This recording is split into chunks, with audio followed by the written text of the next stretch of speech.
Good evening.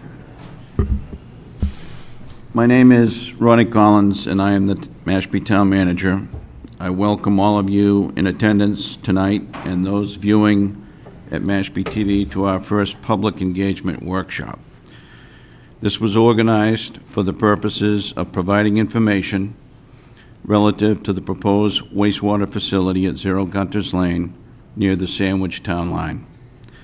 This is the first of our 4 public engagement workshops. The others are scheduled for September 25th, October 2nd, and October 16th, all at 7 p.m. The funding of this project will be on the warrant, specifically Article 4, at the Fall Town Meeting on Monday, October 20th, 2025, at 7 p.m. If authorized by town meeting, a ballot vote on Saturday, October 25th, 2025, from 7 a.m. to 8 p.m. will be held to determine if the debt exclusion is approved. Additionally, early voting will occur at the Mashpee Town Hall on Tuesday, October 14th, 2025, through Friday, October 17th, 2025, from 8:30 a.m. to 4:30 p.m. The purpose of this workshop is to allow the public an opportunity to engage with professional staff and consultants regarding the scope of this project. Please respect the quorum and be mindful of who has been acknowledged to speak. Disruptions will not be tolerated. The format of this workshop will be a staff presentation, the opportunity for public questions, and finally, the opportunity for the public to provide comments. This is not a meeting of any public body with any quorum and deliberations. However, the chair of the Select Board, seated to my left, and the Sewer Commission chair, seated to my right, are present. I will have those at the head of the room introduce themselves and identify their position, starting with Mr. Drainville. I'm Mark Drainville with GHD. We're the consulting engineer for the town working on the wastewater and sewer infrastructure. I'm Jared Meter, wastewater superintendent. And I'm Meredith Harris, Chair of the Sewer Commission. Michaela Wyman Colombo, Chair of the Select Board. I'm Ashley Fisher. I'm the Water Quality Coordinator, part of the Department of Wastewater Management. Vanessa Jones, Project Engineer. Can everybody hear okay? Maybe. Except the last speaker. Vanessa Jones, Project Engineer. Can everybody hear okay? Okay, I'm going to turn this over to the superintendent. Good evening, and thank you everybody for coming to our first workshop. Tonight, how this process is going to work, we encourage everybody to actively participate, and everybody should be respectful of other people's views. This is a engagement, a conversation, so please feel that you do have the right to talk and make suggestions. The way this is going to work, it's basically a 4-workshop process leading up to town meeting. Tonight being September 1st, this first meeting, it's step 1. We're going to introduce the project and clarify some of the points of the project. And then step 2, we're going to open up discussion and identify key issues and explore these ideas. With the information we receive tonight, we'll compile a list of questions and comments and concerns. That information will be taken from tonight. We will evaluate it. And we'll list them so everybody knows what those questions are, so we're very clear. We'll evaluate it, come back on September 25th to do step 3. We'll present what we were able to come up with those questions, and if we weren't able to either solve the issue or do anything with it, we'll identify why. We won't just say couldn't do it. We'll tell you why. Then we'll, again, let's build upon that, identify more issues, try to make a better project. Take that information to come back to the next meeting and repeat that process, that hopefully by 4th meeting we'll come to a consensus of at least the best project we can moving forward for everybody. ultimately coming up to a town meeting where everybody will have a chance to vote if they approve of the project or not. Our goal is tonight to inform everybody of what this project is and what it's going to do, to consult with you, to come up with a better project, and to empower you in this process. This is an environmental project. Our goal is to make this project that helps the local environment recover from massive environmental problems and balance land and clean water. Additional public workshops will be held on September 25th, October 2nd, and October 16th, then town meeting vote, bi-monthly, every other month, meaning that way, because I guess it can be used two ways. The workshops after the town meeting. So we want to keep this going because during construction phases, there will be things that might have to change because you get on site and you start doing things you realize can't do that, or other issues. We want to keep everybody informed during this process. After the town meeting, if this is to get approved, our intent will be to establish an independent webpage due to a lot of feedback that we get that the town webpage is not easy to navigate and define information. So this project will have its own independent webpage that will get the information out to you, but people can go on there and look at live information as it comes about, and it'll always have it available. And then also we'd like to hold Mashpee TV information sessions throughout the thing, just showing what's going on the site for areas that people won't be able to see. There are some things that are going to happen between now and town meeting, kind of because we've mentioned that this is a fast-paced project we've been put upon by us by higher authority. So we will be conducting soil borings in that area. We'll be submitting a MIPA submission and doing permitting for groundwater discharge and conservation, et cetera. There's a lot of different type of permits we have to go through. At this time, I'm going to hand this over to our specialists in the different fields we'll be talking about tonight.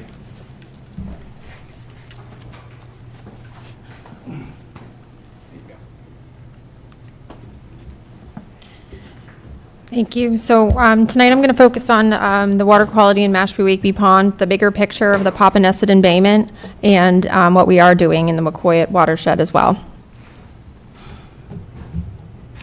So Mashpee-Wakeby Pond has experienced repeated cyanobacteria advisories since 2021, often coinciding with the 4th of July.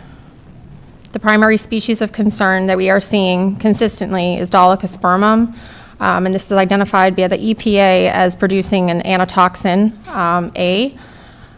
This toxin can produce some skin irritations, and it also causes neurological issues, such as incoherent speech, drowsiness, excessive salivation, and in high doses, it can lead to respiratory paralysis and long-term exposure mortality. These closures highlight the systemic water quality problems tied to wastewater management and historic development patterns on the Cape. This is just for context. Here, see if I can use the pointer. This is the Popponesset Bay watershed in its entirety. It also includes the sub-watersheds of Mashpee-Wakeby and the ponds to the north. And as you can see here, Mashpee-Wakeby is directly feeding into the Mashpee River and downstream into Popponesset Bay. They're all interconnected. The nutrients are eventually leading to Popponesset Bay. The nutrient of concern in our estuaries is nitrogen. The nutrient of concern in our ponds is phosphorus. So this is why I show you this on the right. This is the watershed specific to Mashpee-Wakeby. As you can see, the area in the blue is directly feeding into the Wakeby Basin of Mashpee-Wakeby. The area in green is the land area that's feeding into the Mashpee Basin. So the land use practices within the Wakeby area are feeding directly into the Wakeby Basin. So a lot of the water quality concerns that we are seeing are happening in the Wakeby Basin and then migrating down south to the Mashpee Basin.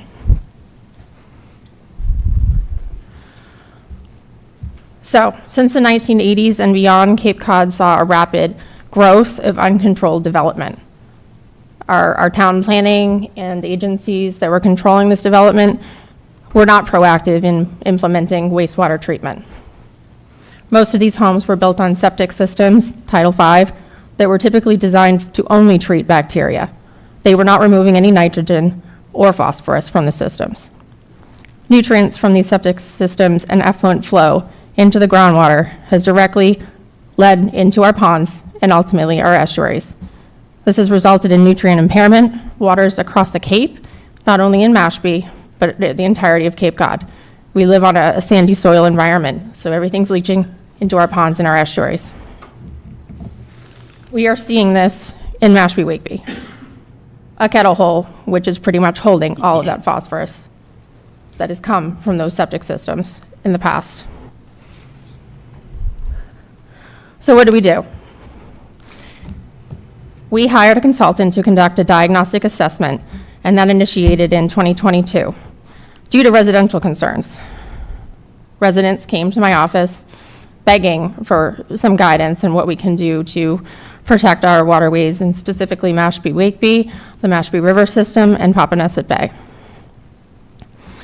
What was found was internal phosphorus cycling in the bottom waters was a major driver of these cyanobacteria blooms. Contributing land practices, fertilizers, yard runoff, septic loading, specifically in the north, called out by the Ed Eichner SMAS report. Those parcels in pink are directly producing or leaching phosphorus into the Wakeby Basin.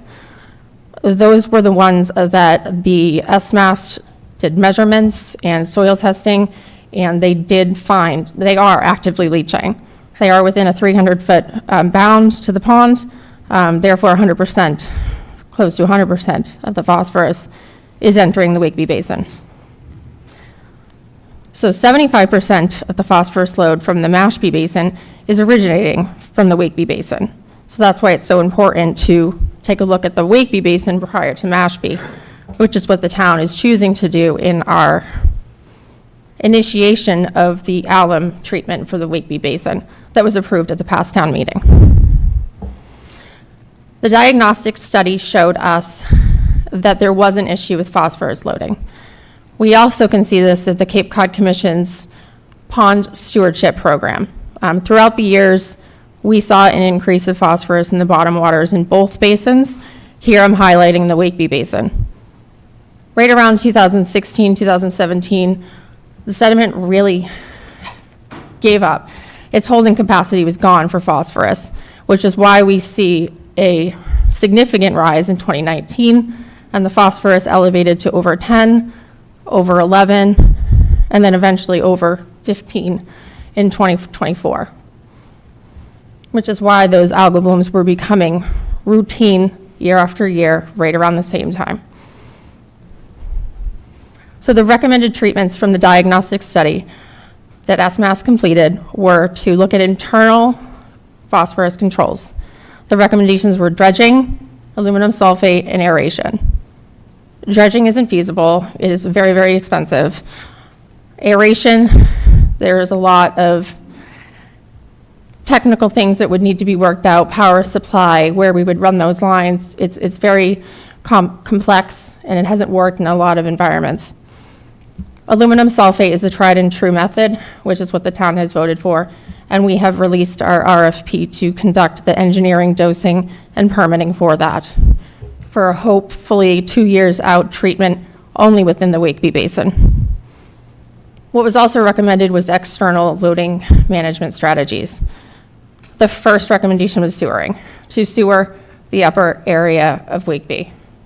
That's the area that's contributing to Mashpee-Wakeby the most. Stormwater improvements. We are doing that at the town boat ramp. We are also doing that at Adequan Park. We are looking at various locations that were called out along the pond to do improvements. We are also looking at the other recommendations, but really enforcement of our buffer zones and our conservation jurisdictional areas. So that's the gist of the Mashpee-Wakeby study and the diagnostic assessment and what the recommendations were. But I also want to remind the public that we are not standing still in Wakeby. The projects are ongoing. We currently have a Wakeby groundwater recharge evaluation that was funded by the town in a previous town meeting. There are complications here. Joint Base Cape Cod groundwater PFAS contamination is complicating things beyond our control. So just for some context, this is the Mashpee portion through the Massachusetts Estuaries Project of the watersheds and the subwatersheds of Great River, Hamlin Pond, Upper Wakeby, and the areas of Mashpee's ownership. This is the PFAS groundwater plume.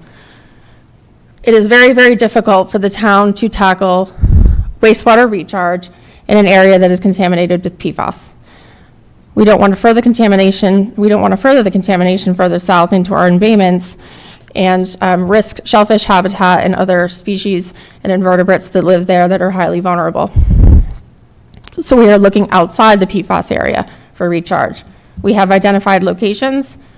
We are studying those locations. It is ongoing, and we're working with GHD and Joint Base Cape Cod to get that done. So this is just another picture for you to look at the Wakeby embayment and the PFAS plume. This is both Mashpee and Falmouth, and as you can see, it's most of the upper watershed of the Wakeby system. Where do we put the recharge water? That's the bound and the land use control area in yellow, and this is the PFAS bound in red. Recharge has to be outside this area. That means pumping the water in an area that isn't within that zone. So it's become very, very difficult, and I know GHD and our partners and our engineering firms are working very diligently to find an area where we can do that. So that being said, I'm going to move it on to GHD to talk about this project.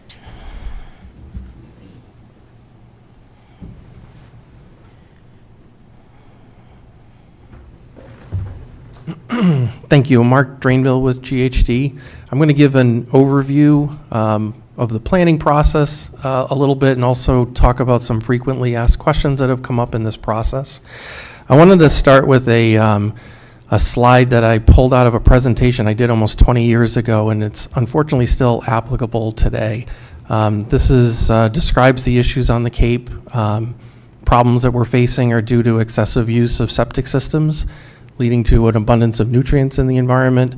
And as Ashley had mentioned, it's nitrogen and phosphorus. Most of the work that we've done in the town so far we've only needed to focus on nitrogen.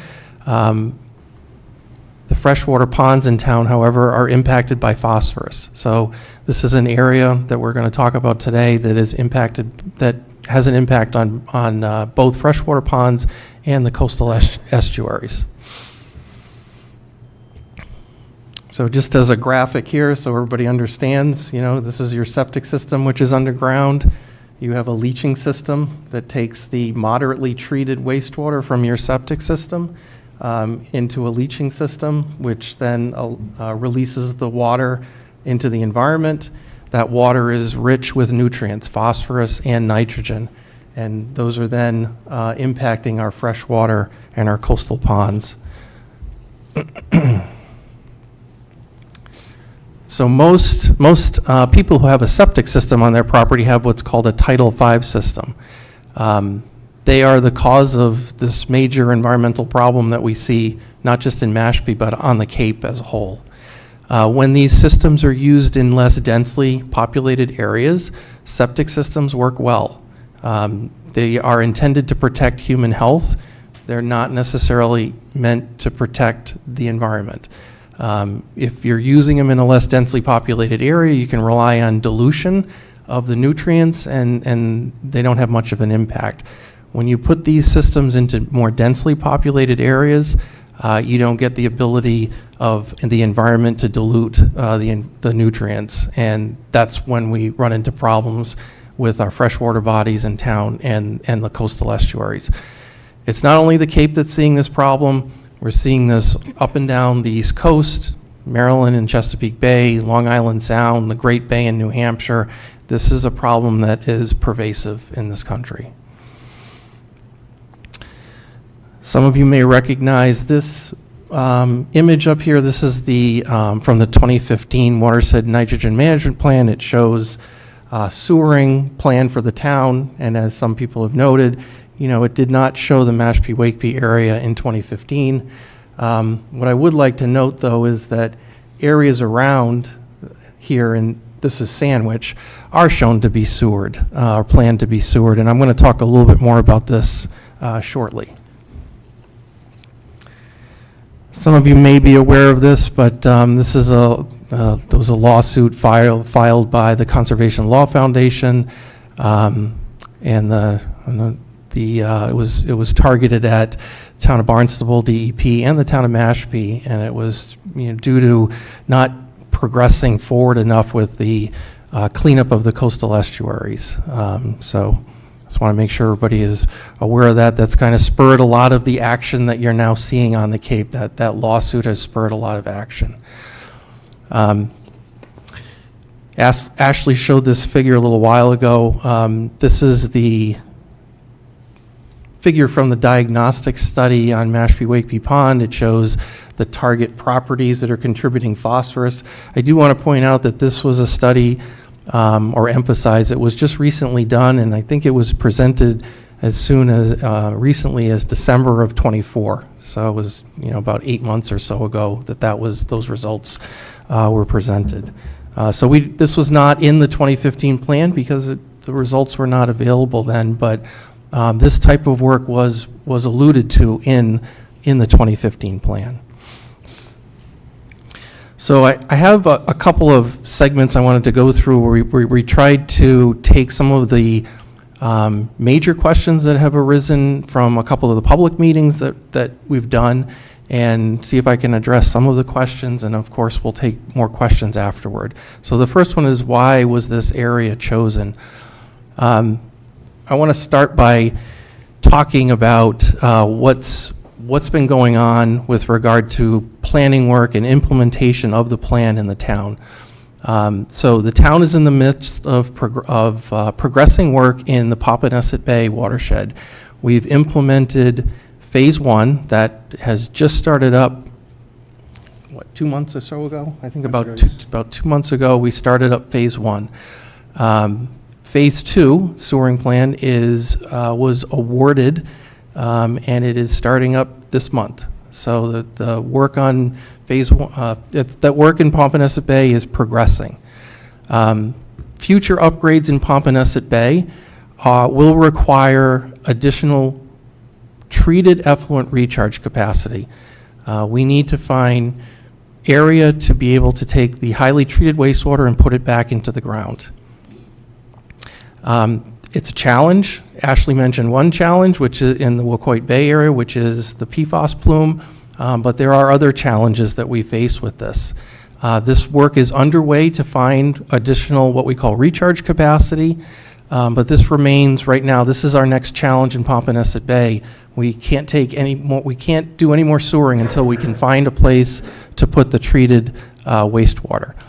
Same thing in Wakeby Bay. In addition to the PFAS challenges, we also face other environmental challenges that we're tackling.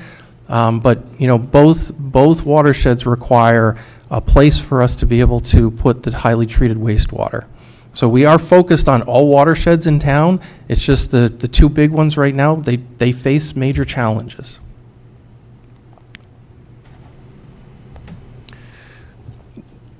For this area that's north of Wakeby Pond, we saw several benefits. One of them is keeping septic effluent from Mashpee-Wakeby Pond be a big environmental benefit to the pond. It would keep phosphorus out of the pond. So that's one of the contaminants of concern for Wakeby Pond.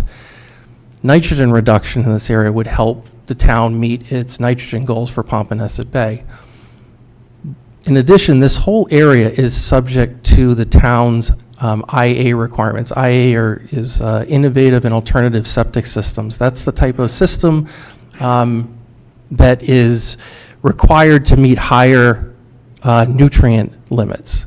I will talk more about that shortly, but there are several reasons why this was we saw this as a good area to look at for controlling the wastewater.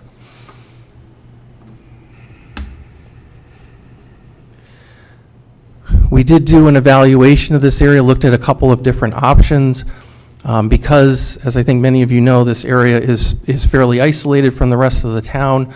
It was going to be quite costly to send this flow to the main treatment facility, so it was cost prohibitive for one option. Another option we considered was putting this IA system technologies in. The issue with that is that there are no IA systems available right now that would meet the nitrogen limits to the same level that we could do with other systems, with another advanced treatment system. And there are no approved IA systems that will remove phosphorus. So it's not a good option. Putting in an IA system is almost would feel like a penalty because you really wouldn't be achieving the goals that would be necessary.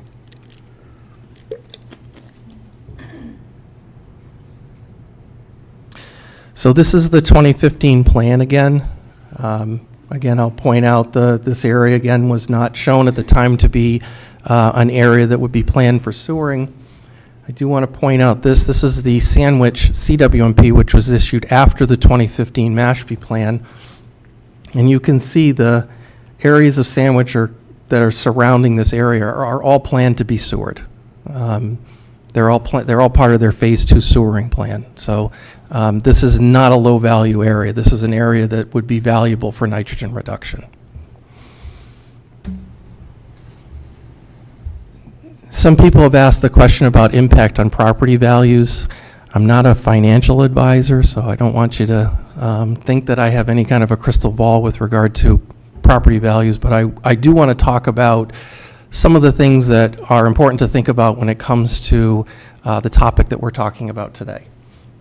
So there are 3 impacts that this topic can have on your property. One of them is the impact of environmental improvements.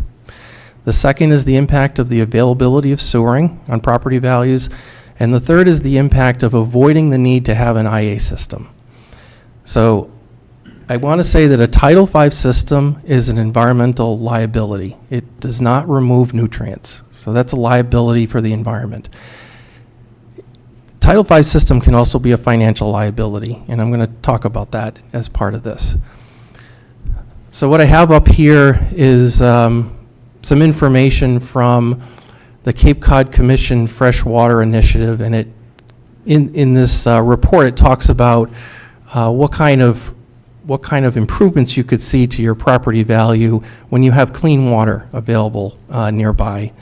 And you could see here for property values, they're saying on average you would see an increase of $22,000 by when you have a clean water as your freshwater body nearby. About 5 years ago, there was a study done on the impact of sewering as compared to septic systems. This is a study that shows 2 communities in Massachusetts, Acton and Boxborough. They're neighboring communities. They share a school. And the town of Acton added sewers in 2002 or so. And you can see in this example that early on their property values kind of mirrored each other. After Acton added sewers, Acton is the red, they eventually have a significant increase in their property values as compared to the neighboring town here. So it's generally considered to be a value when you have availability of sewers. This is an example, a local example where that seemed to show itself. So I want to talk a little bit about the potential liability of a Title V system. So who will need to upgrade their Title V system and when? And what is allowed on a property for septic systems versus sewers? So a couple of topics here. So this is a regulation within the town, the Board of Health regulation. Was issued in January of 2024. So I'm going to read the second bullet there. It requires the installation of an IA septic system to be installed on all new construction, increases in flow, and any other installation or upgrade of a septic disposal system within 1,000 feet from the surface water body. So, any expansion of a house, adding a bedroom, failure of a system, you'd be required, if you're within 1,000 feet of a surface water body, to put in an IA system. There's a very large part of this area that is subject to these regulations, including this area north of Wakeby Pond right here. So everybody is subject to these 1,000-foot regulations within the town. And there's other parts of the town, but I'm just focused on this area here. So any expansion, new construction, failure of a system, anybody in this area would be subject to having to put an IA system as opposed to, updating your Title V or putting in a Title V if it's a new construction. That's not an option here. In contrast, this is what's called a flow-neutral bylaw that the town had to put together for its sewering properties. This was a requirement as part of a funding package that the town gets for putting sewers in, makes them eligible for 0% financing. What this says is that if you have a property that's 40,000 square feet or less, you by right can have 4 bedrooms. So if you have a 3-bedroom house and you want to add another bedroom and you're on the town sewer, you can add another bedroom. If you are already at 4 bedrooms, there is a provision in this bylaw that you would petition the sewer commission to request a variance, but that would be the process if you're on sewers. So the impact of environmental improvements, you saw this 20,000 or so increase potential in property value with having clean water. The impact of the availability of sewering, the example I showed shows that what's commonly expected is that sewering a property generally increases the value of a property, and avoiding the need to have an IA system, it seems like there's a significant environmental benefit and potentially a significant financial benefit if you don't have to put in an IA system. I would like to do a facility overview and show a couple of things because we haven't had much of an opportunity because this has been a fast-paced project and we're trying to catch up. But I do want to share some things. So this is something that everybody's seen. It was done as part of a study, really just to look at available land, okay? So this figure shows a proposed site plan for the site, and I want to point out a few things. I have some photographs to show of some examples from elsewhere. So if you bear with me, I will show you a couple of these. So the white areas are all the developed areas. This is Sandwich up here. Okay, this is the Sandwich Mashpee town line. What we're looking at is a subsurface treatment system in this area, a subsurface leaching facility here, which is very similar to a septic leaching field.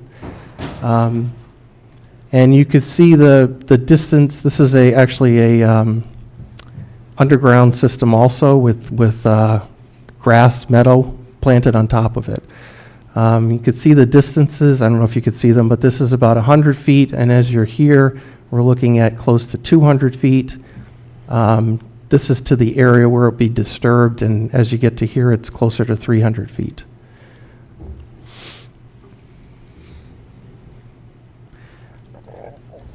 I took the green out just so you could see some of the information a little bit more clearly.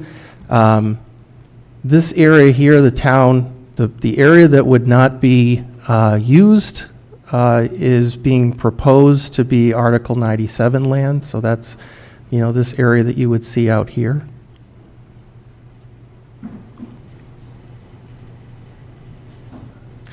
What I'd like to do is just show some of the major features on the site.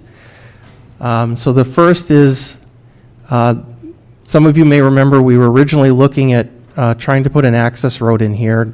As we all got into the detailed design, we saw a much better opportunity, and that is to come off a portion of Sandwich, which is already paved. It already provides access to this, actually to the town line, and provides us a much shorter access to proposed facility area up here. What we would need to do is to put some underground utilities in this area here.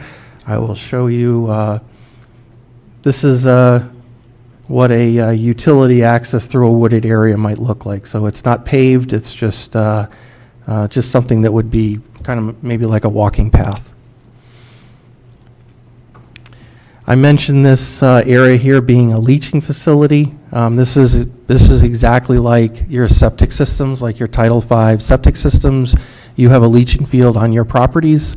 This would just be a larger one, but it would be very similar with, the plan would be to have grass planted on top of that. I want to show you some examples of some leaching fields. So this is Ocean Park in Oak Bluffs. I don't know if anybody's ever been there, but this is a very picturesque park located right where the ferry terminal is in Oak Bluffs. And this is this entire park is a leaching facility. So where they have their fireworks in August. This is the Ocean Edge Resort in Brewster. This is another leaching facility. This is where the resort has their weddings and obviously other kinds of outdoor activities. So this is usable, potentially usable land. It's not land that would go to waste. So the other portion of this that I'd like to talk about is the subsurface treatment system. I'm not using the word treatment plant because that's not really what this is, okay? This is a treatment facility. You have this in town. We call it a water resource recovery facility. That's not what our plan is. This is Willow Bend. This is a Willow Bend treatment facility, and this is their maintenance garage with parking for all of that. That's also not what we have planned. What we have planned is a subsurface treatment system that is on the state's list of on-site septic systems. So if you wanted to put a septic system in, you could go to the list and you could get a smaller version of what we're looking at here, an amphidrome process. That's the type we're looking at. This is one of these systems located on the Cape. I'm only showing this to let you know that it's a subsurface system. This is the treatment system here, and all you can see is the access points here. It does have a small building off to the side, but the treatment system is all below grade. There's nothing in the treatment system that you would see. This is a profile of a treatment system. This is the grass or the grade at the top. Everything is below grade with a small building on the top. Again, this is no different than if you end up with an on-site IA system. You would need a small version of this.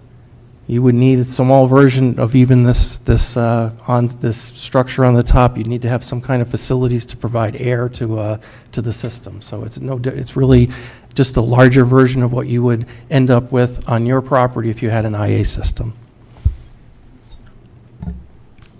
As far as the small building is concerned, I have a couple of images here. We are looking to try to put the building into a hill. See if I can back up for a second here and just point out the building. So this is the below grade treatment system, and this would be a building that we would be putting into the side of a hill. The portion that you could see, we would try to make it look like this is the Falmouth Road pumping station to have a Cape Cod exterior look. And this is the Brewster VFW, kind of, it's a facility kind of built into a hill. So we're trying to minimize the visual impacts on this as much as we can. This was an original plan for this facility was to put in what are called sand beds. I just want to show these. Sand beds are what are used in your main facility. But we are looking, as I said, we are looking to put in what's more like a leaching field to reduce the visual impact even further. The last thing I wanted to talk about is we did do what we're calling a visibility tracking. A couple of weeks ago, we just went into this area and had someone wear what's called a high visibility yellow jacket, something that's used on the street so that you can protect people from being hidden. And we had someone stand with a camera, and then someone went out 50, 100, and 150 feet.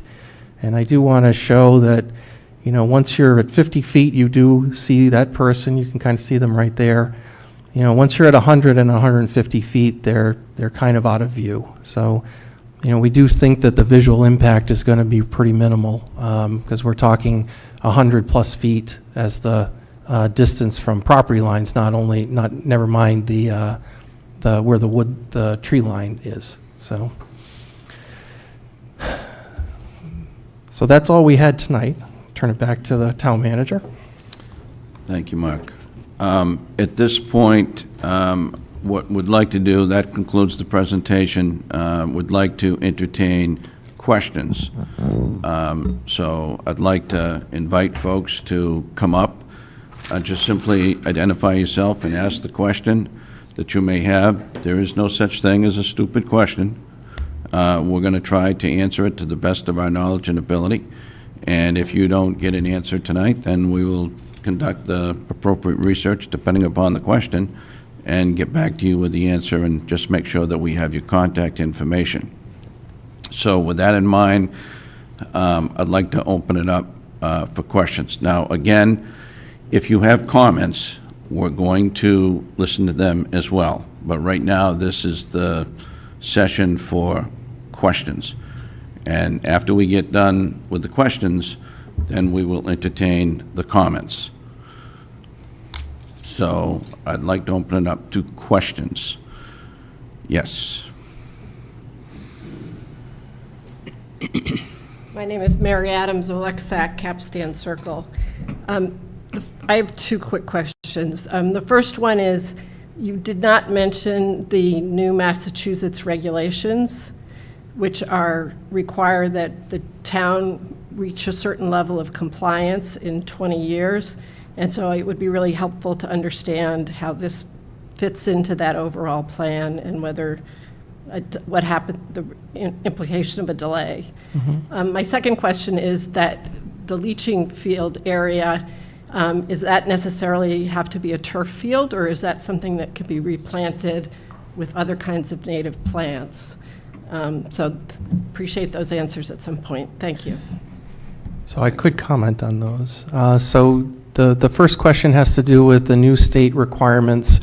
The state revised the Title V, the septic system regulations, about 2 years ago, and it required towns to achieve their nitrogen limits within a certain period of time, or else the residents of the town would have to all put in IA systems, even if those IA systems do not achieve the goal. So it's essentially a penalty, and it would be a penalty in Mashpee. So this would help towards that goal. So the town has two primary watersheds, Pompanesett and Wakeby. There are several other watersheds that are small enough that the town filed for what's called a de minimis waiver, so you don't have to achieve anything in those small watersheds. But the two primary watersheds, the town has to achieve 75% compliance with its nitrogen limits within 20 years. And for Pompanesett Bay, the first two phases, phase 1 and phase 2, we're getting it's in the low 40%. I don't want to give an exact number because I don't remember it exactly, but it's in the low 40%. Adding this one will get us closer to 50%, so it certainly will help us towards that goal. The second question, I've already forgotten. It was about the replanting the, Leach- instead of having turf. Leaching field. I will say that there are other options for what you can do on the leaching field. I would say that we would check with the state to make sure there aren't any restrictions, but I have seen others, taller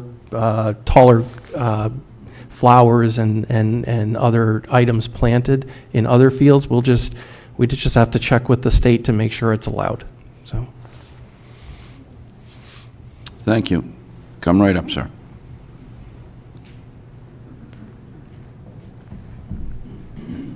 Hi, Brian Hillfrank. I'm down at Notre Dame Lane. Couple of quick questions. That area all around there, obviously there's a vernal pool down in there. There's conservation land in that area also And there's questions about the section that you're looking at, if that's still conservation land, or if that's open space. I think there was also some, I'll call it indigenous people issues. There's a lot of that in that conservation area. There's a cemetery up there too that I believe they've laid claim to, other side of the road. And then also, what is your time frame for your next steps? Thank you. And the last one, I think also there's a wellhead potentially up in that area that needed to be evaluated as well. Thanks. So I can comment on a few things.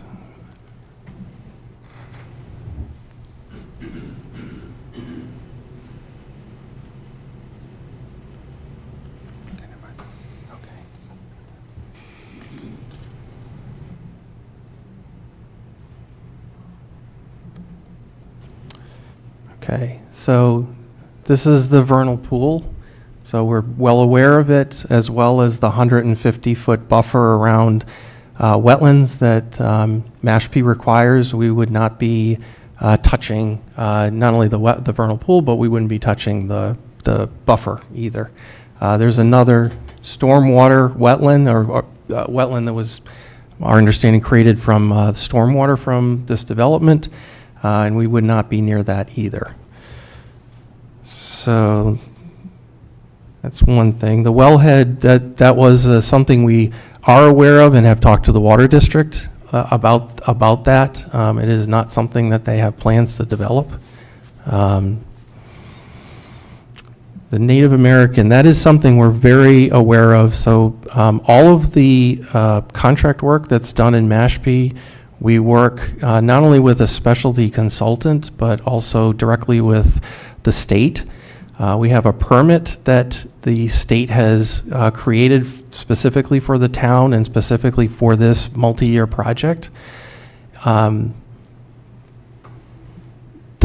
specialty consultant evaluates each area as they've evaluated this area. They provide recommendations to the state. That may result in either what's called an intensive evaluation, where the consultant goes out and they actually do an archaeological study on the site, and it could further result in, and likely result in, monitoring during construction too. So this is heavily monitored process as far as the Native American, impact in this area. The time frame that we are looking at is we have so we've mentioned that we filed for funding through the state, which the town did receive. I do want to emphasize that, less than 50% of the communities that submitted requests for funding got it this year. 8 years ago, everybody would get funding. There's such an intense need for funding now with the environmental problems within the state that not everybody's getting funding. So the town was very lucky to get funding. We are required to have contractors ready to go by July 1st of next year, and it's probably an 18-month or so project. So start as soon as July 1st of 26, sometime in 2028 potentially would be the conclusion of the project. If I may add to it, we've also reached out to the compact here in Cape Cod to begin talking about taking the remainder of the land, which you'll see on the map, a dotted line with the sharp arrow underneath, that any land outside that line and potentially some of the land on inside of the line will be then put into Article 97 conservation with a third, an independent nonprofit organization for stewardship. We've also began talking with the Native Land Conservancy regarding this project so that they're well aware. So both steps have been started and will continue on throughout this process.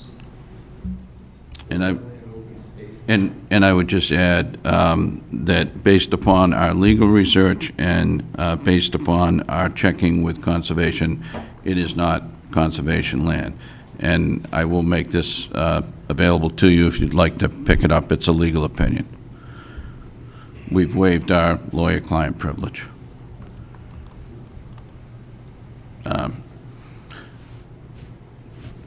Come right up.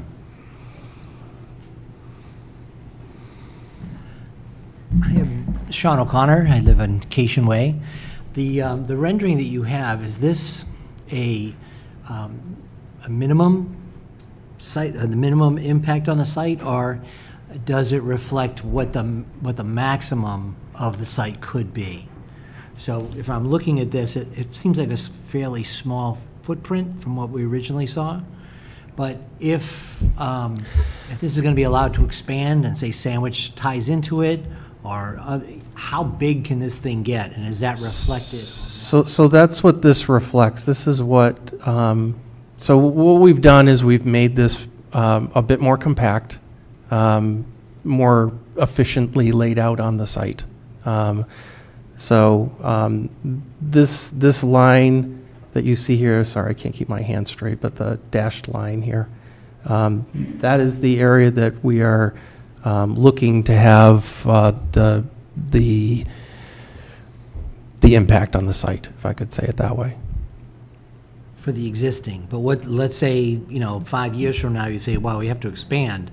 How far can this That- thing go? Here, that would be here. The dotted line. Yeah. Everything would stay in the dotted line. That's why the intent is to put the remainder of the land you'll see proposed to be Article 97 land, to ensure that we cannot, with no way, shape, or form, be able to go outside that line. It will be preserved land.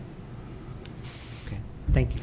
So that's a very good question, sir, and I'm glad that you asked it, because it is our intent right now to advocate that the remainder that you've seen up on this map go into conservation, which we submit that currently it is not. That is our position, and that's what we want to do. And this is being recorded, and I'm sure everybody's taking notes, so that's what we're saying. Okay, thank you.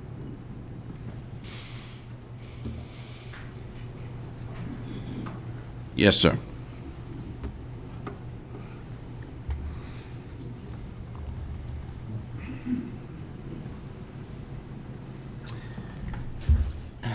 Hi, everyone. My name's John Miller. Pardon my naivete on hydraulics, but what water is being treated at this facility? Where does it come from, and how does it get there? So it's the, Or is it just groundwater?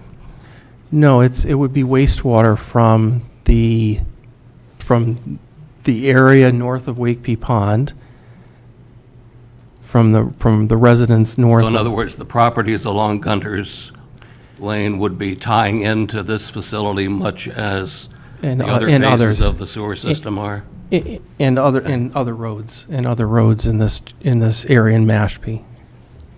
Then, okay, so if the potential future expansion area is shown up there, what would precipitate the need to expand it if all of the available construction along Gunter's path or road or whatever it is already exists? Yeah, okay, yeah. It would be so the town of Sandwich also is contributing phosphorus to Wakeby Pond. If I could go back to here, so that would be the, Green parcels. so it would be the potential of tying in some nearby properties from Sandwich. So this is again, from the diagnostic study that the town commissioned. And so the purple or the pink properties here, this is the Mashpee. The green properties are properties in Sandwich that are contributing to the water quality issues in Wakeby Pond. So would it follow then that those properties in Sandwich, or the town of Sandwich, I guess, is buying into this concept, literally and figuratively?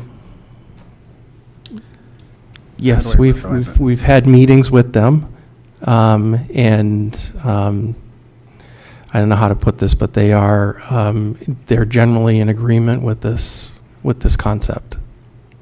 Okay, so that expansion area would sounds like would be contingent upon Sandwich becoming a partner in this two-town project. I'm not familiar with the term Article 97. I see it on this map. It's not on the map that you have there. There's some other differences between the two, the one that showed the facility. What is, and I see that it's proposed as opposed to existing, so what is an Article 97 parcel? Conservation. Conservation, okay. Meaning that it's not currently designated as conservation land? That's our position. Correct. Okay. And that proposed Article 97 property is fully outside of the dotted line for future expansion? Correct. Thank you. Helpful, appreciate it. Yep. Yes, sir. No, I'll get right over to you.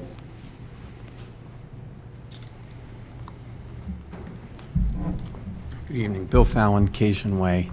I'm curious if there is any change to the property on zoning. As I understand it, when these developments were put in, this land was set aside contingent on open space, et cetera. What is the town's position on if we're selling our property and somebody goes to buy it and that open land agreement has been voided? Is there any validity to that this land was put aside for open space because of the cluster building? And also, the second question is, the piping too from the homes to this particular establishment, how does that happen? Where does that go?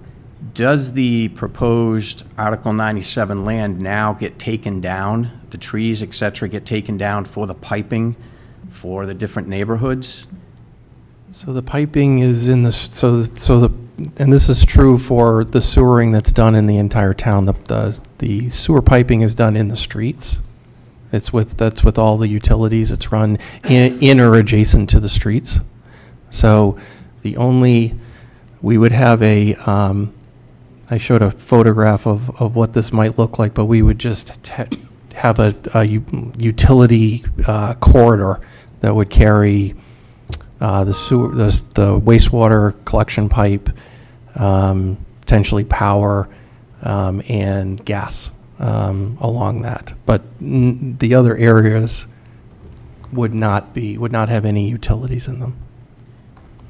So the homes that are at literally water level that have to go up the hill to get to this treatment plant, how is that waste being transported from water level to the facility? So we use what's called a grinder pump to bring the wastewater up. This is a rolling terrain, this whole area, so we use grinder pumps in challenging areas. That's true for other portions of town. The Phase 1 and Phase 2 sewering projects had grinder pumps also. And are those pumps on this map in the hashed lined area, or are those going to be outside that hashed lined area, those pumping stations? Outside.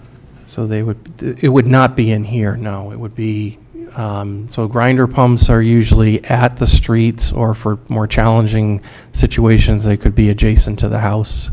That wastewater has to come from the individual houses, and the pump would typically be quite close to the house.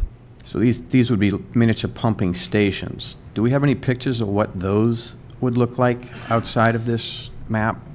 I don't have them with me, but we can bring them. We can have them. I don't have Absolutely, them. if in the Phase 2 project that we're doing right now, Pirates Cove, the whole area of Pirates Cove is being serviced by these because that area as well is done. But what you would see, and we'll get photos for you definitely, is there's approximately a 24-inch lid that sticks 6 inches above ground. And the reason why that has to be above ground, it relies on air pressure to turn on enough switches, so it has to have access to air. So it sits above ground. Like Mark said, it'll either be up by the road, depending on the pitch, but if you're like against the pond and everything's going downhill, it'll most likely be at your house, and that one pump will pump it up the hill, through the whole system, and to the plant. We're trying to avoid putting in actual physical pump stations. So each home will actually act as its own pump station. And those pumps we owned and operated by the town, so if they ever break or anything like that, It's our responsibility to pull them, replace the core, set it back in the ground, repair them, and get them ready back online. And those are electric pumps? They're electric pumps. Approximately, right now, the going rate is approximately $40 a year in the use of electricity. Okay, and the zoning, anything on the zoning as far as open land when these developments were built, the land that was set aside for it? I guess my concern is if we go to sell a property someday, it gets into a legal battle of that development was built contingent on open space, and that open space is being removed, and now the property itself, can it not be titled? The only thing that I can say, sir, and it's a good question, is based upon a legal review and also a review in conservation, it is not in the so-called Article 97 designation at this time. What we are proposing, based on the map that you see, is to put the land into that Article 97.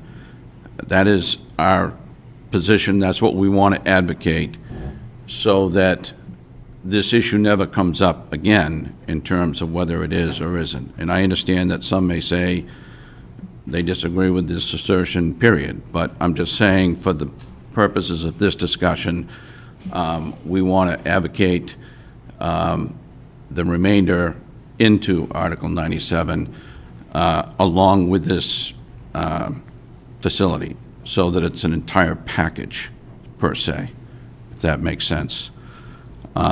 We understand that there are some strong feelings about that issue, and we're trying to address it. And what we're also trying to do, quite frankly, is to absolutely minimize this facility. We don't want anyone to see it from their home. We don't want anyone to look out from their back porch or wherever and see this. And we're very confident that that is not going to happen, and that's what we've tried to depict this evening. Great, thank you. Thank you for the question. Yes, ma'am.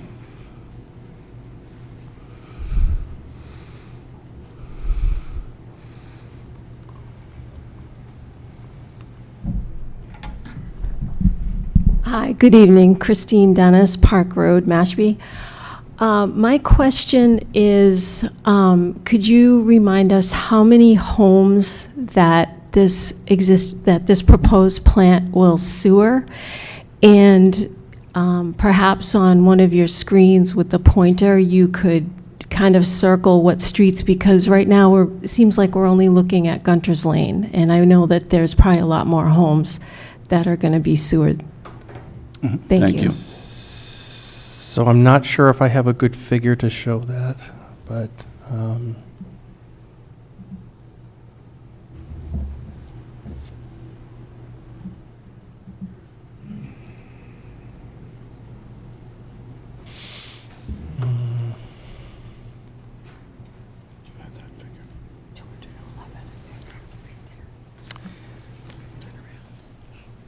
And if you could show where Gunter's Lane is on that to give context. right there. Thank you. So this is probably the best one that I have, but our intention is to include all of the properties.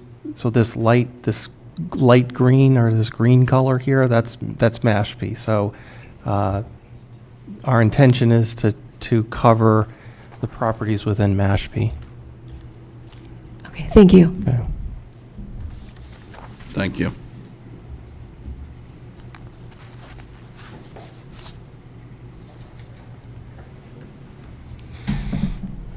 Good evening.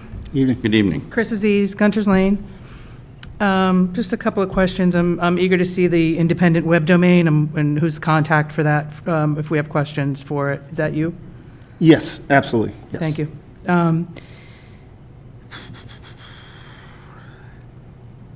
Is this deck available to us?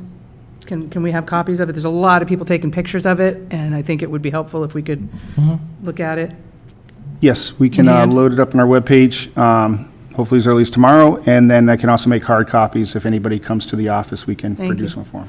If we could go back to the picture of the plant in your current plan. This is going to be a little bit of, and then what? Okay? I'm sorry, a little bit This of will what? be, and then what? So So I'm not sure which one you want to go to. keep going. Next slide, next slide, next slide. Keep going. Yeah, almost, there we go. Oh, okay. So, yeah, this does just, it highlights Cation and Gunter's. Okay, I'll be like Mr. Miller, a little bit of naivete. How do the pipes get to Pimlico Pond Road and down to the pond and out to East Road? Where are we coming out? And it looks like it's coming out into Gunter's Lane at the cul-de-sac. Is that it? So there would, the main collection pipe here, and it's kind of a small pipe, it may be 3 inches or so, pretty small pipe. But it would be a pipe pipes that would run in the road and they would collect the wastewater. So it would go all the way down Gunter's Lane, out to Pimlico Pond? So the direction of flow would be more from like the outer portion, so like, Pimlico Pond and up Gunter's. How do you get up there from Pimlico Pond Road? It would all be on in or adjacent to the streets. So any road would come into that neighborhood. Every road outside of this neighborhood would come out to the entrance to that development area, come in, ultimately go through. So yes, everything would run underground through and up into the plant through that utility area that we've outlined. So everything comes in and ultimately goes down Gunter's Lane to the cul-de-sac and out to the plant? Yes, For, I've heard 240 homes, potentially. potentially. So can you approximate how long our road would be torn up and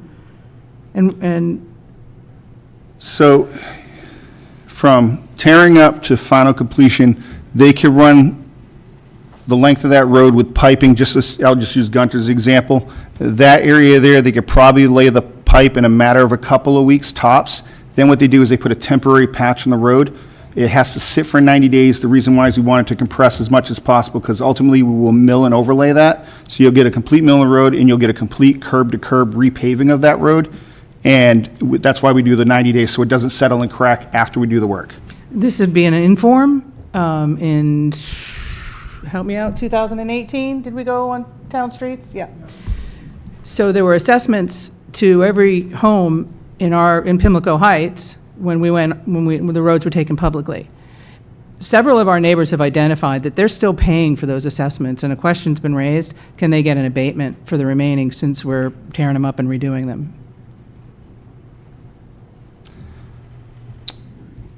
That's a good question, I thought so. and we will get you the answer. Unfortunately, I paid mine in full. It's not unfortunate, that's how I roll. We've also had questions in the neighborhood about what we've heard that other locations were, and you fielded several questions in one of the meetings, but what were the other locations? Why were they discounted or discarded? Folks would like to know where they were and what the reasons were. And if you don't have to elucidate it now, but if we can have that. I mean, I can address it now. So there's 2 other properties in that area that are almost of size. They're a little small, but they're privately owned. So we could have gone through 2 processes. One, purchase the properties, which with property values would cost us a lot more money. Or we could have done a taking, which still would have required us to spend the money to the people for taking it, fair market value, and then risk the chance of being sued by those property owners if they didn't want to give up the land. And if we'd gone to court, most likely we would have lost immediately because the judge would have said, why aren't you using the town-owned unrestricted land that's right nearby? So there were 2 other properties that were looked at. They're right abutting to each other. I wish we had a farther, they're a little more to the east. So I think this is my last question. The access from John Ewer Road out to get down there and into it, that's a private road, as I understand it, in the town of Sandwich. And so my question is, how are we able to persuade, or how is Sandwich agreed to allow access on a private road Existing to curb cut. this potential infrastructure? There's currently an existing curb cut at that location. That was why it was picked, because there already is an existing curb I'm cut. sorry, I don't really know what that means. So you can't just, on any town road, you just can't cut in a driveway, you can't cut in another road, you have to go through a process. This area is already existing, so we're just using what's already been approved and there. And without speaking for Sandwich, I can tell you that they are fully aware that we want to come in that way. And they've agreed to it. He was here today.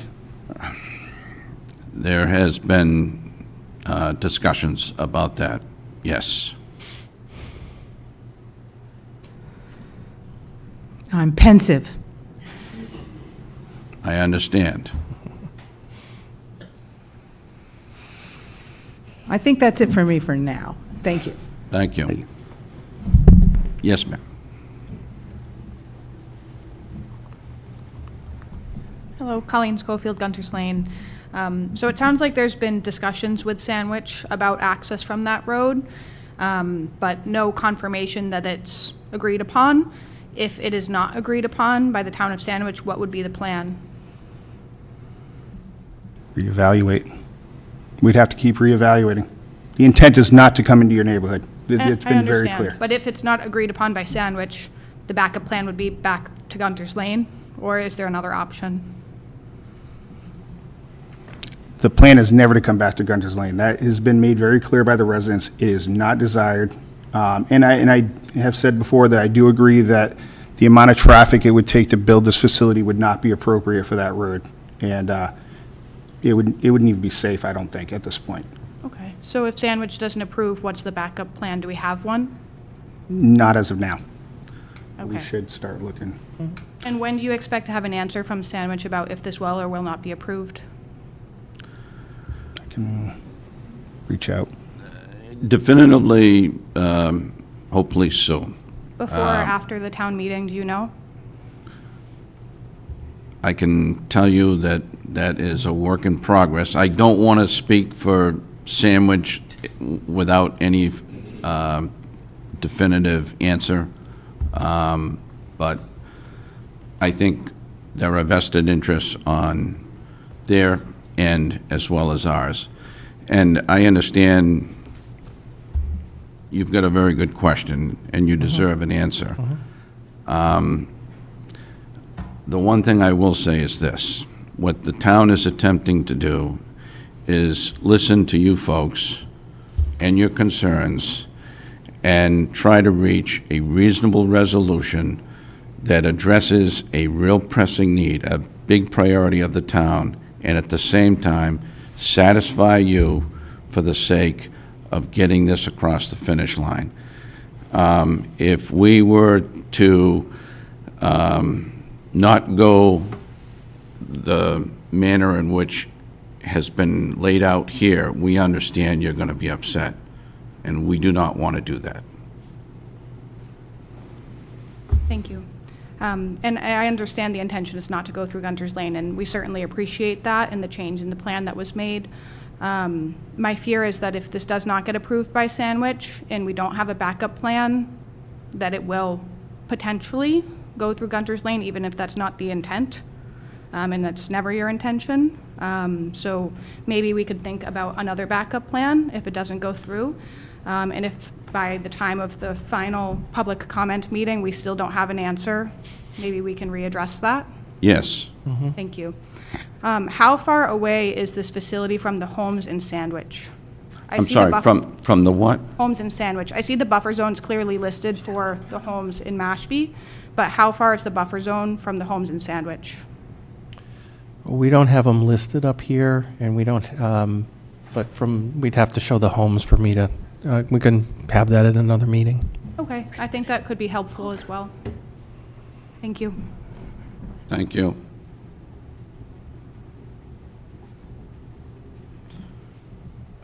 Yes, sir.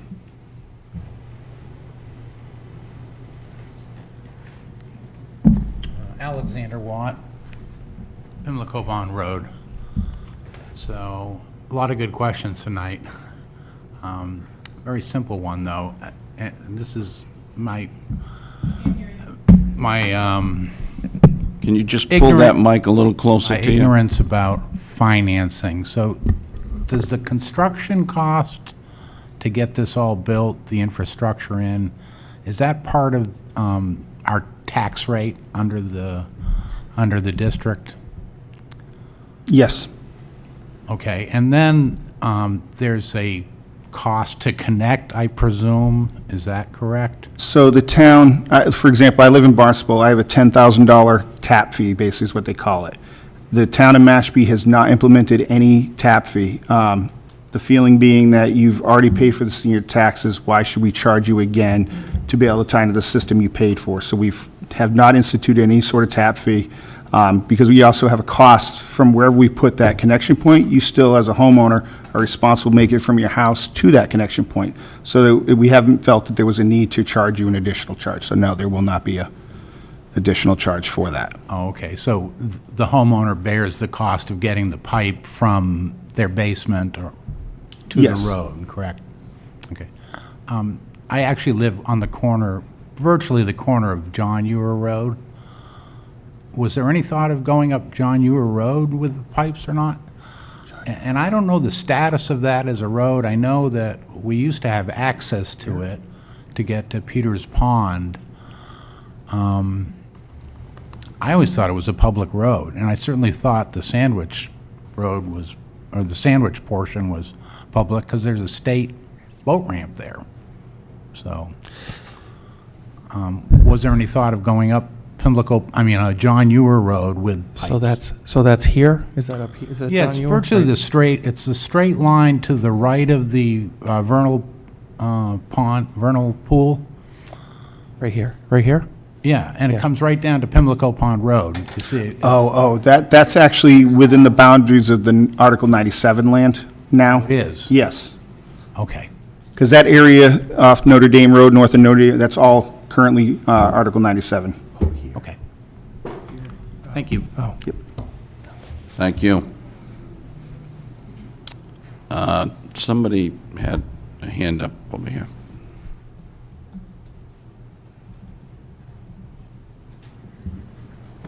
Ann Colner from Gunter's Lane. Thank you. I have a question about, you say that this facility is highly treated sewage water, and I know it's going to contain perhaps 240 homes of waste in that one location. So, and I know it's not a closed system, so what is going to be leached from that system? Into the ground? you mean? Yes, yeah. So when I call it highly treated, it's treated to a high level for nutrients. It's much more highly treated than any septic system Okay, on but the what properties about right now. other wastes like pharmaceuticals and other things? I'm just thinking like now we have 240 homes of waste coming to that one spot. And I'm just curious of how, like what exactly is coming out of that? Or So- can I find that somewhere? So I could talk a little bit about pharmaceuticals. So there currently isn't a state limit on that, okay? But all septic, what would be discharged out of here would be no higher Okay. than what's coming out of all the septic systems All and right, I'm going just into the thinking same. it's all concentrated right there. And how close to, say, a drinking well would you want We're- a facility like that? So we're Like- monitoring that. We're monitoring like any drinking water wells in the area. We're monitoring Right, that. because there are several Mhm. north of that. Okay, and also, So north here? yes. Yeah, so the Sandwich groundwater. residents all have wells. The groundwater flow in this area is going south. Okay, so when it goes into the groundwater, it doesn't affect Peters Pond? It all goes south? No, it's the direction of flow is towards Wakeby Pond. Okay. Also, I had one more question. How many years would we benefit from this system, or decades would it take for this to impact the Wakeby pond water? Immediately. Yeah, it's immediate. Thank you. Thank you. Yes.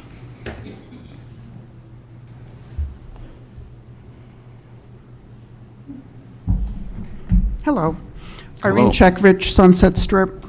I hate public speaking, and I continue to wind up here. So one of my questions is, it actually had to do with wells. I believe there are some people south of Gunter's Lane who are on well water. Is there any chance that the recharged water would have a negative impact on drinking water south of Gunter's? So that's all part of we have a permit that we get through the state for this groundwater recharge, and that's all part of that. So not just the goal, but we would not have an impact on that, so. Okay. And I don't know whether this has been figured out or not. How many acres of trees would have to be clear cut for the facility property? Whether there's an estimate of that? And conversely, how many acres of undisturbed land would become part of the Article 97, the new property boundary? And maybe you don't have that yet, but maybe that could be at another So we're session. looking at the area of disturbance, which is this dashed line here, that is, the target for that is 7 acres or less. Okay. So I think the property as a whole is 26 acres. So, that's what we're looking at, is less than 7. Okay. And correct me if I'm wrong, but the facility itself is less than 2. Correct. So like when we look Just at wanna the point that individual out. portions of this, the individual facility is a small part of that 7. It's less than 2. And I understand that, but I'm assuming most of that area would have to be clear cut of trees. Is that correct? So this is the leaching field. So this would, but we would be putting some natural features back on it, grass, or if we can, flowers or other things Right, like that. after Okay. that, yep. But there would not be trees in here. Okay. But we would look to work to put trees back along the border, though. And the same thing, if we needed to here, we would look to put trees back. This is an area that initially during construction, they may need to take a little bit of this space, but we'd look to plant that back if it's going to remain as undisturbed. So. Okay. And one other question. In that green area, Irene, we're talking about having a nice feel for the cottontail. Got it. And I'm having. Seriously. I'm having trouble finding on the map how how all the wastewater is going to go from all these properties to the site. Is that dotted line that is like kind of an elbow? I can't find it on the map. No, we're in the process of laying that out right now. This is not currently showing the sewers on here. Okay, so right now, you don't have a plan of how that wastewater will get to it? We do have a plan, I just don't have it with me. Oh, okay. And I'd like to add with the conservation, like I said, I had talked to the compact here in Cape Cod, and they explained to us also that the area where the leaching field is, so when we say Article 97 land, that is the minimum amount of land that we could put in that we plan to put in Article 97.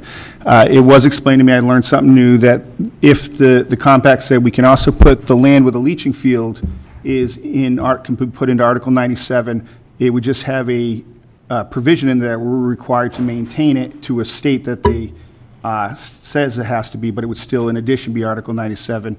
And they did suggest the meadow habitat, because it's something that's greatly missing on Cape Cod. We're way undersized. And they did like the fact that it could also promote the endangered species of the New England cottontail as a possibility. So we talked to the Native Land Conservancy about native growth species to be put around to provide the field for the bedding, and then the rough vegetation on the sides so they have shelter to hide from predators. Okay. So it's actually, it was a good site, and they were very receptive to it. That's why you saw the little rabbits up there on the I like rabbits. symbols. I like all the ones on my front yard, too. So do my dogs. One other question, as long as I'm here, and then I'll leave. I've spent a lot of time at the north side of the property, right by Peters Pond, and it looks like that access road may be starting on Peters Path, where the gate is. So will Conservation Commission have to approve that road going through that section of the property? Okay. Yes, and we've already been speaking to the department itself, and will be put on a future Okay. agenda. Yes. Okay, I think that's it. Thank you very much. Thank you. This is the area that she was referring to. There's a little piece that has to go through conservation land.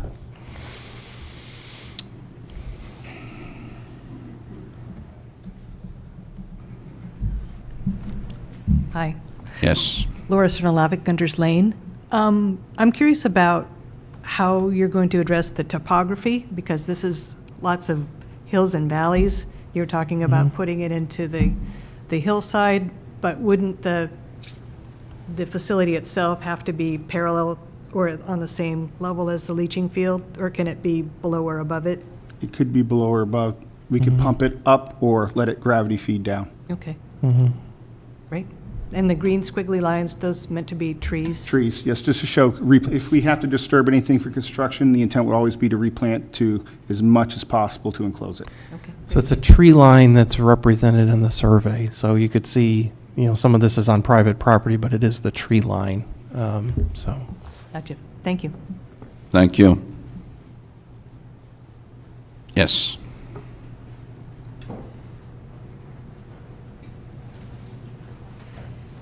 Hello. Hello. Heather Fisher, Katuitt Road, Mashpee. To better visualize my question, can you put up that other map showing the homes on the north side of the pond?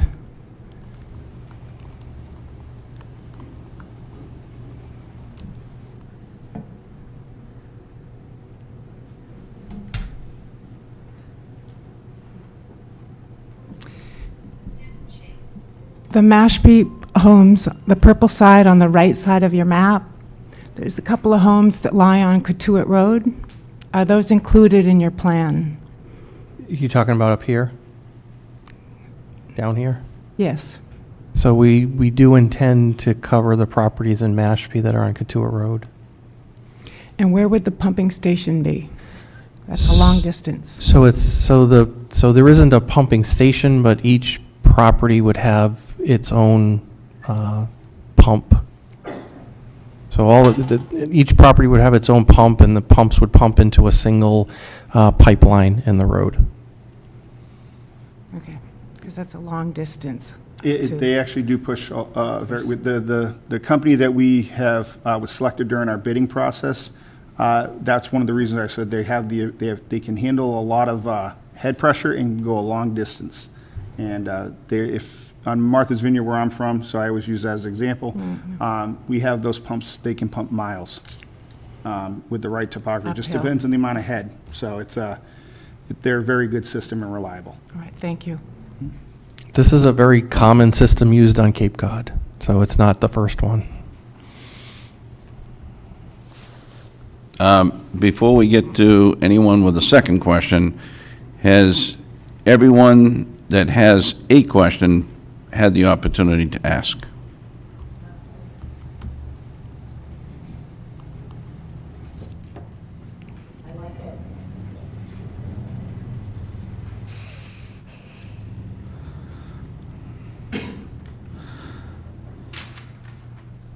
I feel this is a positive development, Lynn, because you don't have your horse and cart. It's right in the car, I can bring it in. Hi, Lynn Barbie, I live on Surf Drive. So I have a GHD paper that basically shows that same map, and it's called the Proposed Service Area. It's what you have up there. So I'm curious, because the previous person was on Katuitt. So if you're on Katuitt, don't you have a pipe that goes along Pimlico that then goes up to the? So all the streets would be connected. That's true in any part of the town. All of the streets, all of the piping in the streets, they're all connected to each other. So, because that's what's confusing me about this map here, is it doesn't actually show how, not everything's going to go through Gunther's, is it? It's going to go through a pipeline, a pipe. That in- goes up through Gunther's, but why wouldn't there be a pipeline from the Katuitt stuff along Pimlico that then goes straight up into the service area? Because why does it have to go all the way around into Gunther's? Can't it go just straight up through? So we can't pass through private property, we can't pass through conservation land. I mean, these pipes generally run in the street, so that's, But it looks to me like there's, you have, on the map, you have Notre Dame. On that map, it's in the corner there. It's Notre Dame. So. Lynn, which map are you referring to? The big map. Oh, okay, The very all little right. corner on the right-hand side of the big map, go to that's that. Notre Dame Street. I've driven up it, I know. Thank you. Yeah, so the right-hand, the little inset there, that's Notre Dame. right here. You want to look up, is this the map right Yeah, here? yes. So that's going to be Seward. Yep. So that pipe from Notre Dame goes into Pimlico, to Goes Pimlico down. Pond It's gonna go Road, down. and then down. Yeah. That's how sewering Okay. works. It's all in the So- streets. So then all the properties that are on the, what I will call the south side of Pimlico, which are the ones that literally are waterside, their wastewater will go into a pipe that's on Pimlico that then goes all the way around into Gunther's and then up? Yep. It seems like there's a whole lot coming from both sides, because we have Katuitt and we have, I don't know, I have these other streets over here that's the corner, or going around the corner that gets us into Sandwich. It's like the whole thing is going through Gunther's. Isn't there some other way to make it not all go down Pimlico, from everybody's house, down Pimlico, around into the entrance, which is where you start with Pier Veneer, and then turns the corner and goes into Gunther's? So everybody needs to connect into a pipe in the road. And there's, It's okay. already, the pipe's going to already be In- in there. the road. It's, yeah, so, I mean, it's not there now, but it will, Right, you right. know, everybody's going to need to, from their house, and this is true everywhere. Right. Okay, not just, Right, you not gotta just go here, in it's everywhere the- in town, everywhere on the Cape, that these are going in. The individual house connections go to a pipe in the road. Right. And then that pipe is going to go, there's going to be a So there's single. only one, all of those, the pipe that goes along Pimlico, picking up the shit, as they say, all the way along, then that turns up into up into Pier Veneer, and then takes a right and goes on to Gunther's, and goes to the cul-de-sac and goes up. Correct. And on the way, it's collecting flow from all the houses that it passes by. I guess a good example would be if you look at Phase 2, you have Mashpee Neck and all of its side roads, or excuse me, right, Pirates right, Cove, right. then Mashpee Neck, you're picking up both sides, and they hit the main trunk that continues up Right, Mashpee right. Neck, picks everybody else, goes into Asher's Path, goes up to Carlton, comes into the plant. So it's the same concept. It seems not very efficient.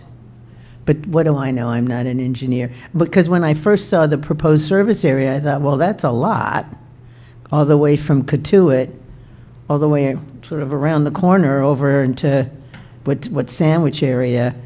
And what has to happen first is the pipe going into Gunther's before you can do anything else. So the whole system is put in place first. All of the piping in the roads, that's all put in first, and all that piping needs to be tested. Okay. And then individual houses can then tie in. So the whole piping network in the road would be put in first. All the way down Pimlico and, because all the way down, all of the streets off Pimlico will be also part of the sewer system. Yep. Okay, so my other question is, that road that goes into the system is a permanent road that will be used repeatedly if trucks need to go in and out of? So There's you're the- talking about this road here? Yes. Yeah, so the daily access to that facility would be a pickup truck? Pickup truck. It would be a pickup Pickup truck. trucks, okay. But the construction trucks will come Oh. from, presumably from there. But then after it's all constructed and everything, pickup trucks will continue to go up and down that road to get to the system. Okay. That creates other questions, but I won't ask those now. Thank you.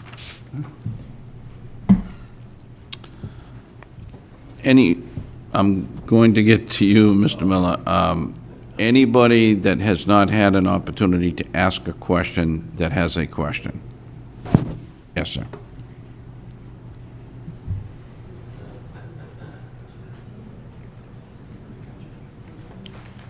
Kevin Schofield, Gunter's Lane.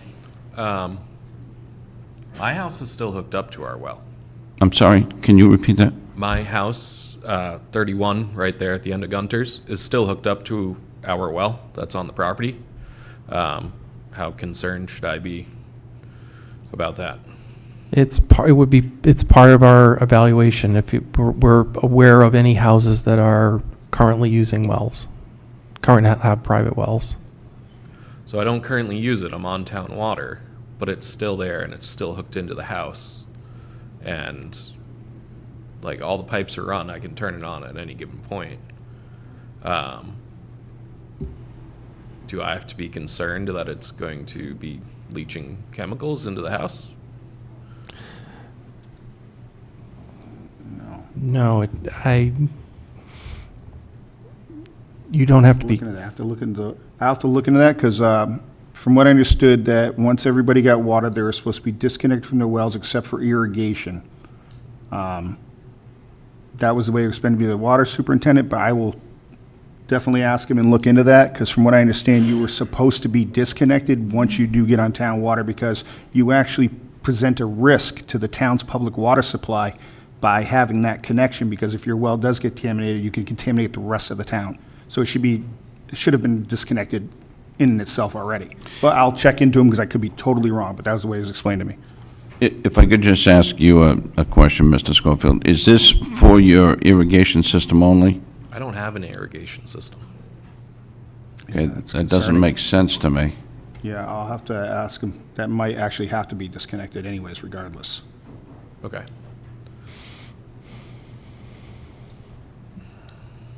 Is 31 usage number?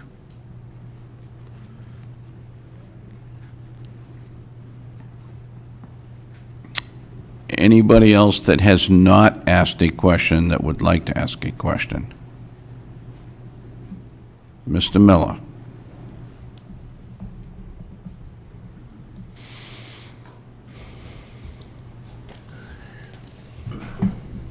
If I were more efficient, I wouldn't need 2 bites at the apple, but thank you, John Miller.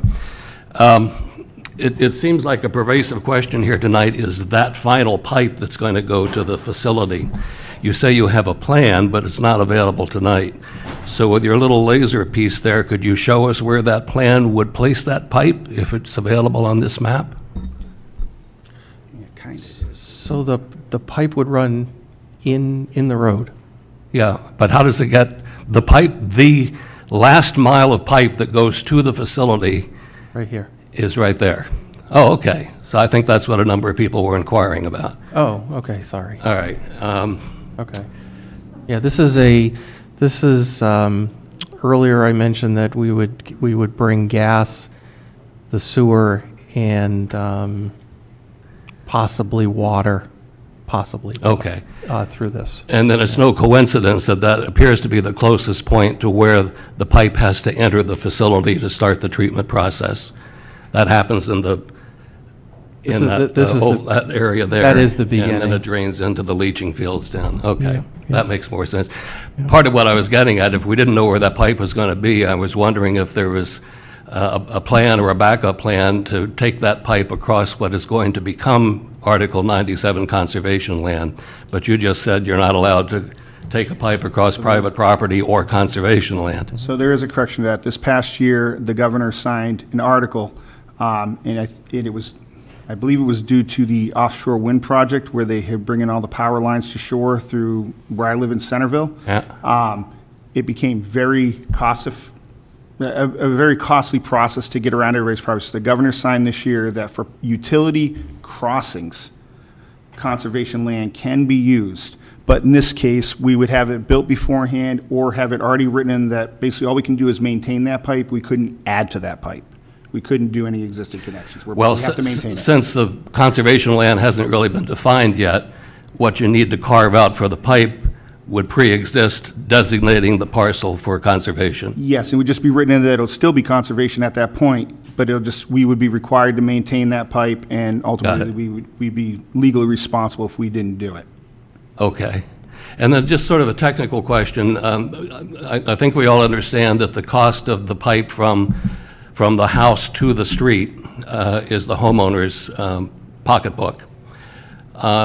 The grinder pumps, which I think you said might be more prevalent here than in some areas of town, as much as one per house, is that part of the homeowner's cost, or since the town owns it and maintains it, or is the town paying for the pump? That was one of the requirements we found out after Phase 1, the state instituted a new rule, and for us to get SRF reimbursement for the project, we have to own, operate, and install the grinder pump. And where does that pump, is it near the house or near the It street? depends on the property location. Usually, we prefer to do it near the street just because of easements and takings of properties in order to do that, so we can have utility access to repair that pump. But you will find locations like against the pond, the houses are close to the water, down at the bottom of the hill, so we'd have to take an easement all the way down the property and get that pump station as close as we can to the property itself. If there's any incremental cost to having a grinder pump associated with a particular property, does that impact what would otherwise be the cost to the homeowners of a pipe without a grinder pump? And who picks up that differential? Meaning Well, meaning, rather than a single straight pipe, you've got a pipe with two cuts in it and a pump somewhere in between those two ends. There's electrical work and so forth, so all of that incremental added cost that a homeowner would not have to bear if they did not require a grinder pump has to be paid by someone. So whose nickel is that?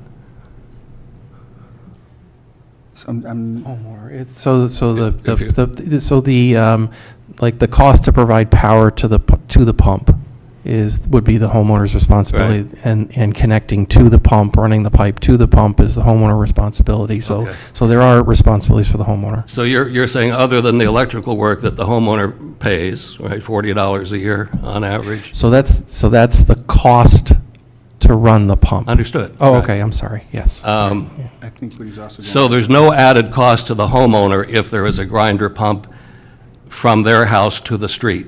Correct, and we're finding in phase. No cost to the homeowner. If they're paying $10,000 for a straight pipe, they still pay $10,000 even if there's a grinder pump. Let's put it that way. Yes, Got it. actually, yes, okay, I see what you're saying now, yes, absolutely. Okay, thank you. Yep.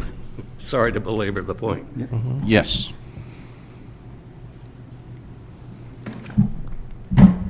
Thank you. Colleen Schofield, Gunter's Lane. At the beginning of the presentation, you guys discussed alternatives that were considered as opposed to this, and one of those was connecting to the Mashpee main treatment facility. I understand that was not considered strongly because it was more expensive. But later in the presentation, you discussed how Sandwich is planning to sewer similar areas, kind of abutting the areas that are proposed to be sewered by this treatment facility. Has there been discussion, and if so, what has that entailed about the potential to connect to one of the Sandwich main treatment facilities as opposed to doing this project? Has that been a consideration, as the distance would be much shorter? And if they're planning to sewer the surrounding areas anyways, is it possible that we may just connect to their pipes, and that may even be a more cost-effective alternative? So Sandwich is sewering of that area is in what they call their Phase 2, which is many years out. They'll do it other areas first, then work their way down. If they were to opt to to be part of this project here, which is they're indicating right now, like, so we have got no confirmation that they're interested. They're looking into this. They would be responsible for any of the costs associated with any expansion to that treatment plant within that other area or any pipes being laid or connections. That's what they have to vote on. That's not our cost. Where it's not, wasn't just the cost of going down to the plant. We only have a certain amount of recharge we talked about earlier. And every house we crossed going through Sandwich, we would have had to have paid for to bring it down the roads. And then we would have been legally obligated to allow them to connect to that pipe because we crossed their house, in front of their house. And we don't have the area to take on that flow. So it wasn't just cost, it's also that recharge capability. Our plant was designed to take care of a certain amount of flow within our area, and that would have exceeded it.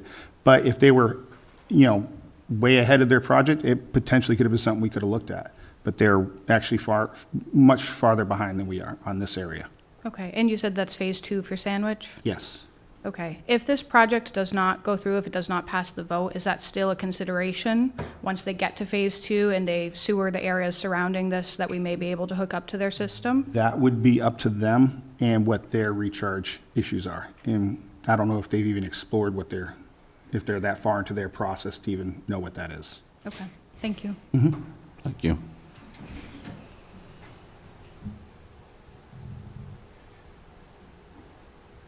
My second bite at the apple, John. Okay. Chris Aziz, Gunter's Lane. How often will they need to access the site? Once we're all done and dusted, okay? So how often is somebody going to be going down that access road to do whatever they do? So everything will be on SCADA. I think in the beginning, it'll probably be at least once a day. Somebody will go in there and just walk the site, make sure everything's good, make sure everything's topped off, make sure the computer is actually saying what it is, because I don't trust technology as much as some people. I'm still old school. But we haven't filled us yet, so. But somebody will be on it at least every day, and then on the weekends, there'll be a visit just to check again on the site. And then as time goes on and if the system continues to prove out, because we have to work through the startups and the growing pains, it could be less, as little as 3 times a week, 2 times a week, depending. And is there any removal from the site of anything? Twice a year is what we're estimating to be septage removing. You take out the solids that we take from, sorry, you said twice a year? About 1 to 2 times.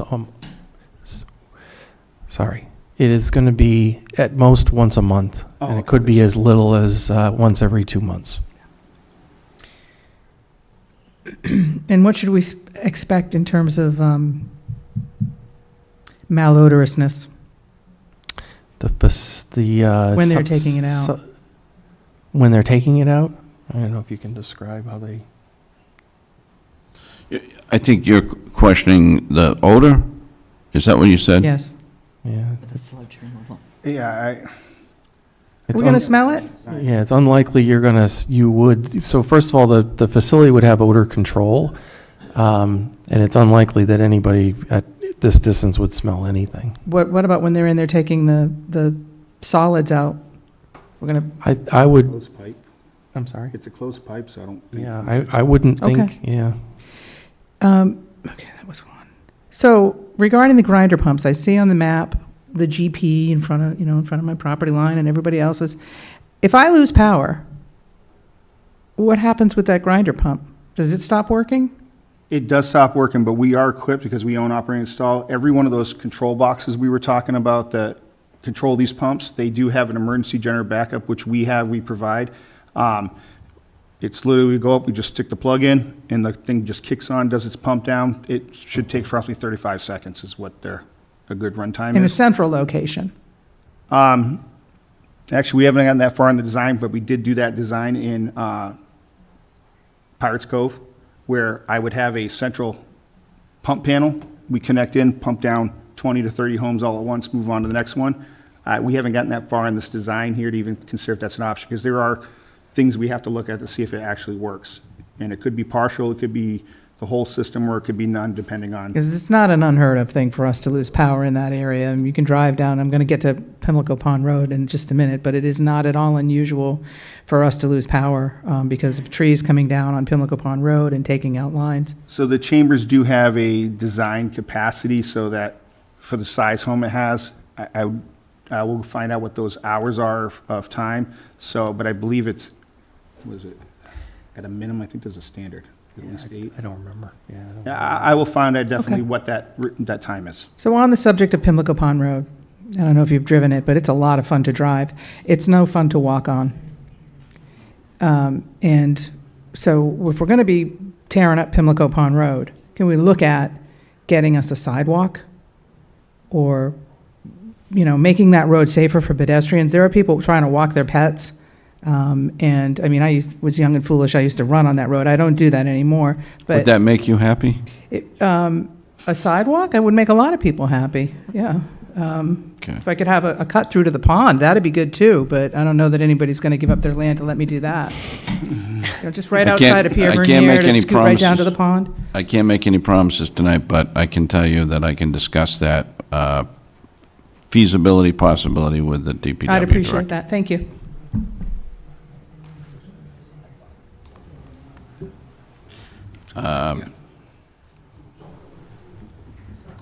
Anyone else? I'd like to really wrap up the questions and get into the comments because we're approaching 9 o'clock.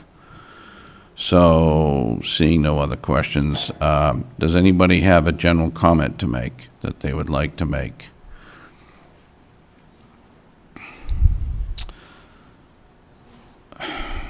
Mr. Miller. First bite of the comment apple. I just want to say... Oh, you got to go to the mic. I just want to say... You got to go to the mic.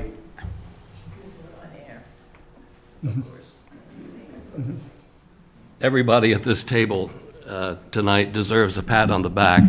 I think the concept of having these 4 sessions is a huge asset to the deliberation of this process and a good means of informing people that are concerned enough to show up or watch if they're watching on Mashpee TV.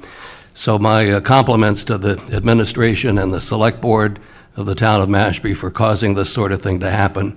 I think it'll prove to be a good example of future opportunities for other big controversial projects. Thank you. I'm going to turn that right back to the folks in the audience because we've listened. Your input is valued. It is. And despite the fact that there sometimes is a disagreement on this or that, the fact of the matter is we don't want this to be adversarial, and we want this to be for the best interests, the vital interests of the town. So sometimes when there are differences of opinion, what we try to do is reach a resolution through compromise, something that is workable, something that satisfies all of the concerns. Sometimes it's very challenging to satisfy all the concerns, but we can certainly strive in that direction.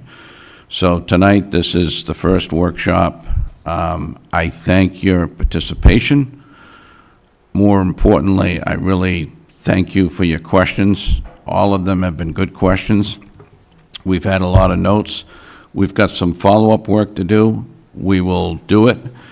And we look forward to welcoming you all back for the second session, as well as the third and fourth, and obviously town meeting.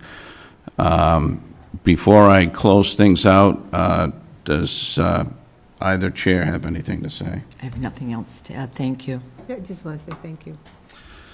I too want to thank everybody here that helped me get this coordinated. They're the backbone behind this project. Again, thank you for your involvement, your participation, your comments. And with that, I'm going to close. Hold on. I would just like to just point out again from one of our previous slides that if you have any questions you think about tonight, if you could please just send them to wastewater@mashpee.gov, and we will bring them up at the next meeting and try to address them then. So we understand Yes, everyone that's... tonight. Yes, absolutely. We're going to take care of that, Lynn. And again, just for those in our TV audience, comments and questions, wastewater@mashpee.gov. I'm going to repeat that one more time. Wastewater@mashpee.gov. I want to Again, thank everyone for participating, and I wish you all a good night, and look forward to you coming back for session number 2, workshop number 2. Thank you. Have a good night.